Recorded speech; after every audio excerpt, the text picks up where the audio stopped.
नमस्कार दोस्तों।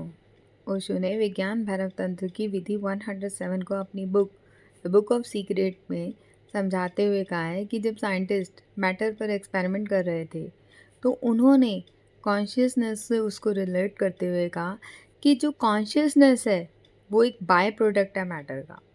अब कैसे है ये जानते हैं। फिर उन्होंने और जब ढूंढने की कोशिश की तो उनको रियलाइज़ हुआ कि मैटर जैसी चीज़ ही नहीं है, कि ठोस जैसा कुछ है ही नहीं। मैटर सिर्फ आपको दिखता है, अपीयर होता है, अपीयरेंस है, क्योंकि हम डीपली नहीं देख सकते। जब हम डीपली देखते हैं तो सिर्फ एनर्जी, ऊर्जा ही शेष रहती है।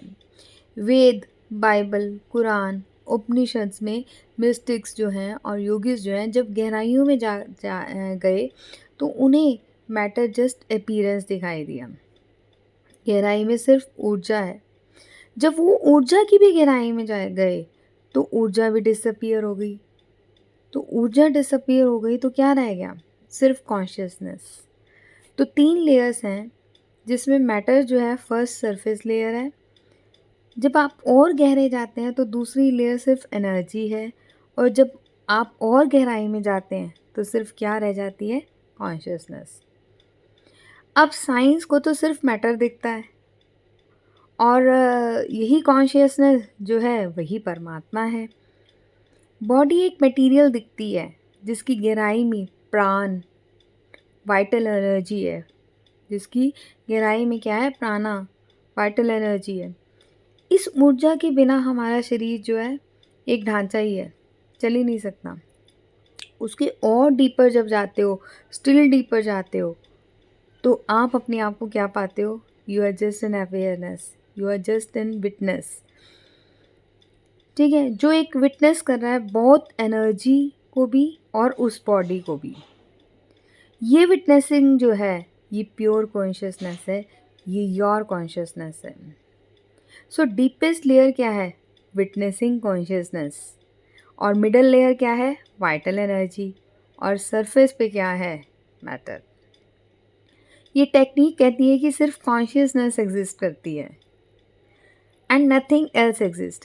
The body belongs to you. आप अवेयर होते हो अपनी बॉडी के, वो एक्टिव है या नहीं है आपको पता होता है ना। तो आप बॉडी से क्या है? सेपरेट है। नॉट ओनली बॉडी, आप मन भी नहीं है, माइंड भी नहीं है, क्योंकि आप अपने माइंड के भी अवेयर होती है, कोई माइंड को भी देखने वाला है। और जब आप उसको देखते हो, विटनेस करते हो, तो माइंड क्या है? डिसअपियर हो जाता है, क्योंकि माइंड के अंदर क्या है? थॉट्स हैं। अब जब थॉट्स नहीं होते तो क्या होता है? वैक्यूम। पर आप फिर भी होते हैं उस वैक्यूम को जो विटनेस कर रहे होते हैं। सो आप एक विटनेसिंग एनर्जी हैं। सो आप क्या हैं? एक विटनेसिंग एनर्जी हैं। अपने को सेपरेट, अलग नहीं कर सकते उससे। आप एक ऐसे पॉइंट पे पहुंचते हैं और आप अपने सेल्फ पे पहुंचते हैं जब आप एक विटनेसिंग बन जाते हैं। उपनिषद इसको क्या कहते हैं? क्या नेति नेति, कि धीरे धीरे जो है इसको नकारते जाओ। दिस इज़ नॉट, जैसे आई एम नॉट बॉडी, जैसे आई एम नॉट माइंड। तो अल्टीमेटली आप किस चीज़ पे पहुंचेंगे? Just witnessing. Self remains and pure consciousness remains. जो भी एग्जिस्टेंस में है वो कॉन्शियसनेस की ही घटना है। ये याद रख लेना कि जो भी एग्जिस्टेंस में है वो किसकी घटना है? सिर्फ कॉन्शियसनेस की। एक बार एक जैन मास्टर लिन जिन चाई जो थे, उनको कोई मिलने आता है और वो बहुत दरवाजे से गुस्सा में जो है दरवाज़ा खोलता है और गुस्से में ही अपने जूते फेंकता है।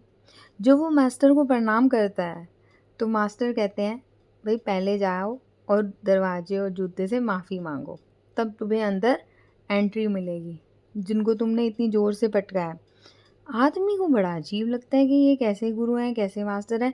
लिंचाई और लिंचाई जो है इंतज़ार कर रहे होते हैं कि ये जब माफ़ी मांगेगा तभी इनको एंट्री मिलेगी।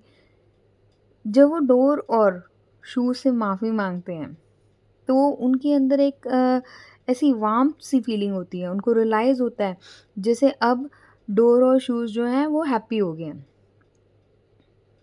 आप ये सुन के जो है बहुत ही हैरान हो रहे होंगे, है ना? तो अगर आप नहीं सुन सकते, आप नहीं देख सकते, तो आप अंधे हैं, आप बहरे हैं। The problem is with you. You are not open and you are not sensitive. Science बहुत स्लो है, जबकि मिस्टिक्स जो हैं बहुत फास्ट चले हैं। मिस्टिज़्म जो है वो जंप करता है कंक्लूजन्स पे, क्योंकि जो मिस्टिज़्म जो है वो डायरेक्ट हार्ट से आता है, ब्रेन से नहीं आता। वो दिल से कंक्लूज़न निकलते हैं, और जो हार्ट से निकले हुए कंक्लूज़न होते हैं वो इमीडिएट होते हैं। ये जो टेक्नीक है वो एक थ्योरी नहीं है, ये डायरेक्ट जंप है एक्सपीरियंस में। आप भी इस विटनेस टेक्निक को करके अपने अंदर की कॉन्शियसनेस को एक्सपीरियंस कर सकते हैं। नमः शिवाय।